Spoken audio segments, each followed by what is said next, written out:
तो फ्रेंड्स, तो आज से हम लोग बौद्ध धर्म में अगला टॉपिक पढ़ते हैं, जो कि ये बौद्ध धर्म का बहुत ही इंपॉर्टेंट टॉपिक है, वो है स्तूप। ठीक है फ्रेंड्स, अब स्तूप क्या होता है इसके बारे में हम लोग पढ़ेंगे।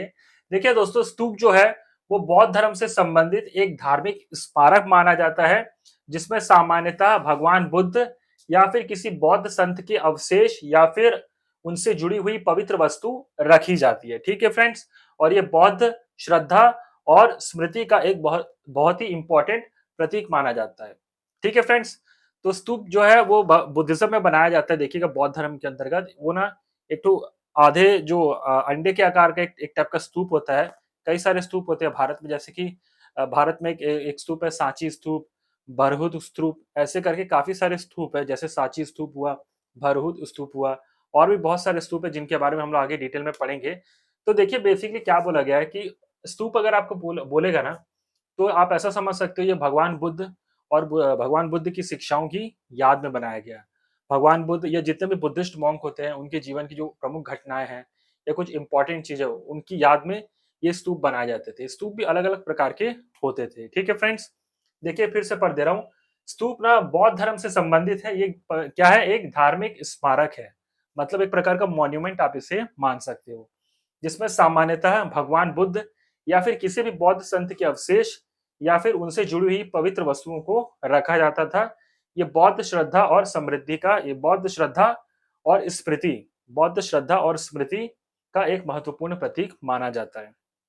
ठीक है फ्रेंड्स, अगर आप स्तूप को अगर समझना चाहोगे, तो स्तूप बेसिकली क्या है, ये बौद्ध धर्म से संबंधित एक पवित्र स्मारक है, ऐसा आप मान सकते हो। आगे इसके कई सारे प्रकार से जिसके बारे में हम लोग पढ़ेंगे। तो अगर आपको पूछेगा स्तूप का बेसिक डेफिनेशन क्या होता है, तो ये भगवान बुद्ध और बुद्ध की शिक्षाओं की याद में भी बनाया जाने वाला एक स्मारक है। ठीक है, ठीक है फ्रेंड्स, तो इतना नोट कर लीजिए आप लोग, फिर मैं आपको आगे बताता हूँ। आगे पढ़ते हैं फ्रेंड्स। देखिए क्या बोला गया है कि स्तूपों को ना बेसिकली चार भागों में बांटा गया है। तो पहला भाग क्या आपका, पहला जो टाइप आपका वो है शारीरिक स्तूप। ठीक है, दूसरा है आपका पारिभोगिक स्तूप, तीसरा है आपका उद्देशिका स्तूप, और चौथा है आपका पूजार्थक स्तूप। ठीक है फ्रेंड्स, उसके बारे में हम लोग नेक्स्ट में पढ़ेंगे आगे। देखिए शारीरिक स्तूप क्या होता है। इस स्तूप में भगवान बुद्ध के शरीर से जुड़े हुए जो अंग है, मतलब बॉडी से रिलेटेड जो पार्ट्स है, उनको रखा गया। जैसे कि भगवान बुद्ध के केश यानी कि बाल, उनके दांत, उनकी हड्डियां यानी कि उनकी अस्थियों को सुरक्षित रखा गया है शारीरिक स्तूप में। ठीक है फ्रेंड्स, मतलब शरीर से संबंधित अंगों को सुरक्षित रखा गया है। शारीरिक स्तूप, नाम में ही शारीरिक आ रहा है, यानी कि बॉडी से रिलेटेड जो पार्ट्स है उनको इसमें रखा गया, जैसे केश, दांत हुआ और हड्डियां हुई। ये सभी ये जो बॉडी के पार्ट्स थे उनको रखा गया। किसमें रखा गया, शारीरिक स्तूप में। इसीलिए से क्या नाम दिया गया, शारीरिक स्तूप, नाम से पता चल रहा है। दूसरा है आपका पारिभोगिक स्तूप। ठीक है फ्रेंड्स, पारिभोगिक स्तूप में उन सारे सामान को जो भगवान बुद्ध द्वारा यूज किए जाते थे उनको रखा जाता था। पारिभोगिक यानी एक प्रकार से भोग, जिनको हम यूज करते हैं। तो इसमें भगवान बुद्ध के द्वारा उपयोग किए गए वस्तुएं या फिर यूज्ड उपयोग किए गए सामानों को रखा जाता था। जैसे कि भिक्षा पात्र, जिसमें भिक्षा हम लेते थे, जैसे बुद्धिस्ट मॉन्क जिसमें भिक्षा लेते हैं, वो भिक्षा पात्र यानी एक प्रकार का बर्तन आप मान सकते हो। दूसरा है आपका चीवर। चीवर देखोगे दोस्तों, जो बुद्धिस्ट मॉन्क होते हैं वो एक प्रकार का विशेष वस्त्र जो होता है, स्पेशल कपड़ा होता है, वो पहनते हैं।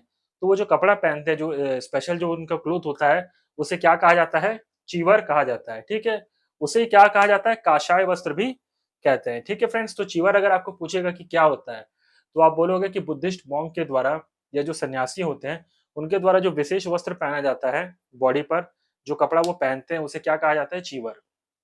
ठीक है, और अगला है पादुका। पादुका दोस्तों प्राचीन भारत में जैसे उस समय के लोग पहनते थे, जैसे आज के समय में हम चप्पल पहनते हैं, सैंडल, उसी समय प्राचीन भारत का एक प्रकार का फुटवेयर था, जिसे आप मान सकते हो। उसे ही क्या कहा जाता था, पादुका कहा जाता था। तो पारिभोगिक स्तूप में भगवान बुद्ध द्वारा उपयोग किए गए सामान, जैसे कि भिक्षा पात्र यानी कि एक प्रकार का बर्तन, चीवर और पादुकाएं आदि रखी जाती थी। ठीक है फ्रेंड्स, तो इतना नोट कर लीजिए आप लोग। फ्रेंड्स, अगला जो स्तूप है वो देखते हैं, वो है आपका उद्देशिका स्तूप। इसका निर्माण ना देखिए, उद्देशिका स्तूप जो है, इसका निर्माण भगवान बुद्ध या फिर उनके शिष्य यानी कि उनके स्टूडेंट के जीवन से जुड़े हुए जो इंपॉर्टेंट प्लेस थी या जो इंपॉर्टेंट घटना घटित हुई, भगवान बुद्ध या उनके जो शिष्य थे उनके लाइफ में जो इंपॉर्टेंट घटना घटी, या फिर बुद्धिज्म से जुड़े हुए जो इंपॉर्टेंट प्लेस थे, जो जगहें थी, उनकी याद में इस स्मारक को बनाया जाता था। ठीक है फ्रेंड्स, उद्देशिका, नाम में ही उद्देश्य छुपा हुआ है। तो भगवान बुद्ध के लाइफ में और उनके स्टूडेंट्स के लाइफ में जो जो इंपॉर्टेंट प्लेसेस आए या फिर जो जो इंपॉर्टेंट महत्वपूर्ण घटनाएं घटी, उनकी याद में कौन से स्तूप बनाए जाते थे?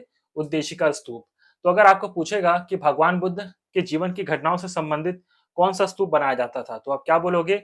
उद्देशिका स्तूप। ठीक है फ्रेंड्स, फिर से पढ़ देता हूँ कि उद्देशिका स्तूप क्या होता है। इस स्तूप का निर्माण, यानी कि स्तूप क्या एक प्रकार का स्मारक है जो कि बौद्ध धर्म से संबंधित है।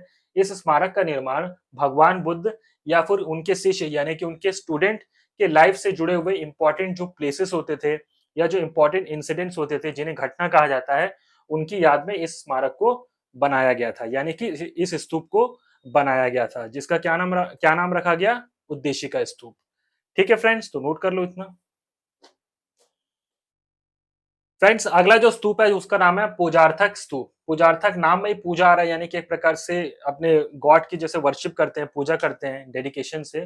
तो ये पूजार्थक स्तूप है। इसका निर्माण दोस्तों भगवान बुद्ध पर असीम श्रद्धा रखने वाले जो धनवान व्यक्ति होते थे, वो लोग इस स्तूप का निर्माण करवाते थे। सपोज किसी इंसान ने बुद्धिज्म को एक्सेप्ट किया, ठीक है, किसी ने बौद्ध धर्म को अपनाया, तो बौद्ध धर्म से अगर वो अत्यधिक प्रभावित हो जाता था, भगवान बुद्ध की द्वारा दी गई शिक्षा और दीक्षा से जब वो अत्यधिक प्रभावित होते थे, तो उनकी स्मृति में, उनकी श्रद्धा के लिए, उनके उनके एक प्रकार का डेडिकेशन दिखाने के लिए, समर्पण के लिए क्या करते थे? एक स्तूप का निर्माण करवाते थे। उस स्तूप को क्या बोला जाता था? पूजार्थक स्तूप।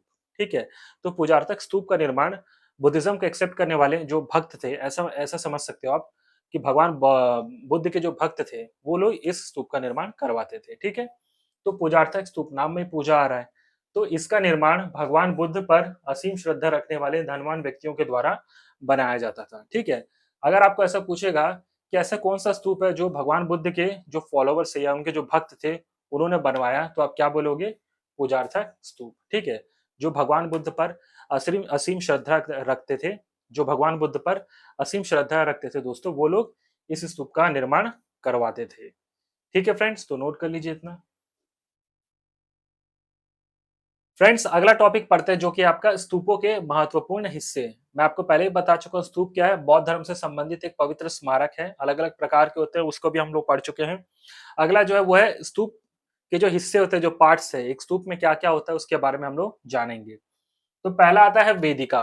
ठीक है फ्रेंड्स, स्तूप का एक हिस्सा है जिसका नाम है वेदिका, एक पार्ट। वेदिका जो है ये बौद्ध स्तूप के चारों ओर सेफ्टी के लिए, यानी कि सुरक्षा के लिए बनाई गई एक सुरक्षात्मक नक्काशीदार बाण होती है, यानी कि एक सेफ्टी वॉल होता है। ऐसा आप मान सकते हो कि वेदिका क्या है, बौद्ध स्तूप के चारों ओर उसकी सुरक्षा के लिए बनाया गया एक प्रकार का सेफ्टी वॉल है, ऐसा आप मान सकते हो, नक्काशीदार बाण है। तो अगर आपको पूछेगा कि वेदिका क्या है, तो आप क्या बोलोगे? बौद्ध स्तूप के लिए बनाया गया एक प्रकार का सेफ्टी वॉल, ऐसा आप बोल सकते हो समझने के लिए। ठीक है, नक्काशीदार बाण जो कि जो आपका बौद्ध स्तूप है उसकी सेफ्टी के लिए बनाया गया है। ठीक है फ्रेंड्स, तो वेदिका क्या है? इसको आप क्या बोलोगे? एक प्रकार का सेफ्टी वॉल। ठीक है फ्रेंड्स, यानी कि जो कि बौद्ध स्तूप की सेफ्टी के लिए बनाया गया है। तो इतना नोट कर लीजिए पहले आप लोग। फ्रेंड्स, स्तूप का जो अगला हिस्सा है वो क्या है आपका? मेधी। ठीक है फ्रेंड्स, अब मेधी क्या है इसके बारे में हम देखते हैं। देखिए, यह एक प्रकार का चबूतरा होता था जिस पर कि स्तूप का मेन हिस्सा यानी कि जो मुख्य हिस्सा है वो आधारित होता था। ठीक है, चबूतरा का अर्थ आप लोग याद रखेंगे दोस्तों। चबूतरा एक प्रकार का ना ईंट पत्थर या फिर सीमेंट से बना हुआ, ईंट पत्थर या फिर सीमेंट से बना हुआ एक प्रकार का गोल या फिर चौकोर, गोल या फिर चौकोर एक समतल, मतलब एक मंच होता था जिस पर कि सामाजिक मेल मिलाप या बैठक का कार्यक्रम या फिर पक्षियों को दाना डाला जाता था। ठीक है फ्रेंड्स, तो अगर आपको पूछेगा कि चबूतरा क्या है, तो चबूतरा आप लोग याद रखोगे ये ईंट सीमेंट और पत्थर से बना हुआ एक प्रकार का गोल या फिर चौकोर एक प्रकार का समतल मंच होता है जिस पर कि बैठकें होती थी, सामाजिक मेल मिलाप होता था और यहाँ पर पक्षियों को भी दाना डाला जाता था। ठीक है फ्रेंड्स, तो उसे क्या कहा जाता था? चबूतरा। तो मेधी क्या है? एक प्रकार का चबूतरा ही था जिस पर कि स्तूप का, यानी कि जो स्तूप होता था उसका मेन स्ट्रक्चर यानी कि मुख्य हिस्सा आधारित होता था। ठीक है फ्रेंड्स, अगला आता है स्तूप। अगर आप ध्यान अगला आता है दोस्तों आपका ये है अगला हिस्सा, वो है अंड। अंड का अर्थ होता है जैसे कि स्तूप अगर आप ध्यान से देखोगे ना, तो आधा सा जो है वो आधा गोल टाइप का होता है, ऐसे यानी इस प्रकार का होता है दोस्तों, इस टाइप का होता है। यहाँ पर कुछ बना होता है ऐसे, लेकिन ये जो हिस्सा है ये क्या देख रहे हो? आधा अंडे के आकार में, इसीलिए से क्या कहा गया? अंड। तो अंड जो है ये इसी हिस्से को बोला गया है कि ये स्तूप का अर्ध गोलाकार है, देख रहे हो ये आधा गोलाकार है, पूरा गोला ऐसा होता है और आधा गोला कितना होता है, ये होता है। तो ये जो अंड है ये क्या है, स्तूप का अर्ध गोलाकार हिस्सा होता था। ठीक है, इस स्तूप के अर्ध गोलाकार हिस्से को ही क्या कहा जाता है, अंड कहा जाता है। ठीक है फ्रेंड्स, तो नोट करिए इतना। फ्रेंड्स अगला जो स्तूप का महत्वपूर्ण हिस्सा है उसे क्या कहा जाता है, हर्मिका कहा जाता है। ठीक है, अब ये हर्मिका क्या होता है इसके बारे में अपन जानते हैं। देखिए बोला गया है कि बौद्ध आर्किटेक्चर यानी कि बौद्ध वास्तुकला में गुंबद के टॉप पर ना दोस्तों एक प्रकार का चबूतरा जैसे एक छोटा सा चौकोर जैसे चबूतरा जैसा एक स्ट्रक्चर बने रहता है। उसी स्ट्रक्चर को क्या कहा जाता है, हर्मिका कहा जाता है। ठीक है फ्रेंड्स, और ये जो हर्मिका है ये देवताओं के निवास यानी कि जहां पर ईश्वर रहते हैं, भगवान रहते हैं, उनका निवास स्थल या फिर इसे पवित्र लोक का प्रतीक माना जाता है। ठीक है फ्रेंड्स, तो देखिए जैसे ये गुंबद होता है, एक्चुअली में ये गुंबद कुछ इस तरह होता है और इसके टॉप पर ऐसा ऐसा कुछ बने रहता है। तो ये जो है ये क्या है, आपका हर्मिका है। ठीक है, ये आपका अंड है यानी कि इसको अपन क्या बोलेंगे, स्तूप है। स्तूप के ऊपर में ऐसा चौकोर टाइप का कुछ बने रहता है, इसे ही क्या कहा जाता है, हर्मिका। और हर्मिका किसका प्रतीक माना जाता है, देवताओं के निवास का या फिर पवित्र लोक का प्रतीक माना जाता है। ठीक है, और ये जो है बौद्ध वास्तुकला में गुंबद के टॉप पर, ये देखो ये प्रकार के एक अंड है, ये गुंबद है, गुंबद के टॉप पर ये बना हुआ है चबूतरा जैसा, इसी चबूतरे को क्या बोला गया है, हर्मिका, जो कि ईश्वर के यानी कि भगवान का निवास स्थल या फिर पवित्र लोक का सिंबल या फिर प्रतीक माना जाता है। ठीक है फ्रेंड्स, तो नोट कर लीजिए इतना। फ्रेंड्स आगे जो इससे आगे जो है हम पढ़ते हैं, देखिए क्या बोला गया, स्तूप के जो अगले हिस्से आते हैं दोस्तों वो है आपका छत्र और सोपान। अब छत्र क्या होता है, देखिए छत्र जो है ये धार्मिक चिन्ह यानी कि एक रिलीजियस सिंबल का प्रतीक होता है, ये सबसे टॉप पे होता है। ठीक है फ्रेंड्स, जैसे आप स्तूप देखोगे, स्तूप रहता है, स्तूप के ऊपर क्या था, हर्मिका बना हुआ था चबूतरा जैसा, उस चबूतरे के भी ऊपर में जो सबसे टॉप पर होता है वो ये होता है, जिसे क्या कहा जाता है, छत्र।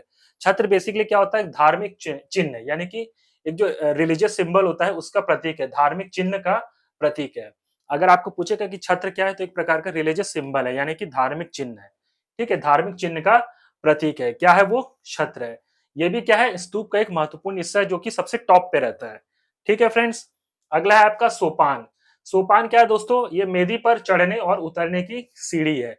मेदी आपको पहले ही बता चुका हूं, एक प्रकार का चबूतरा होता है दोस्तों, जिस पर कि गुंबद का यानी कि आपका जो स्तूप होता है उसका मेन हिस्सा बेस्ड होता है, आधारित होता है। उस चबूतरे पर चढ़ने और उतरने की जो सीढ़ी होती है उसे क्या कहा गया है, सोपान। ठीक है फ्रेंड्स, तो ये जो था ये स्तूप के कुछ महत्वपूर्ण हिस्से थे। इससे पहले हमने जो पढ़ा, टोटल मिला के पूरे जो भी हमने पढ़ा ये स्तूप के क्या थे, महत्वपूर्ण हिस्से थे दोस्तों। सो फ्रेंड्स, ये था स्तूप के बारे में एक छोटी सी जानकारी। अगर आपको मेरा ये वीडियो पसंद आया तो प्लीज आप इस वीडियो को ज्यादा से ज्यादा लाइक, कमेंट और शेयर जरूर करिएगा दोस्तों। Thank you so much.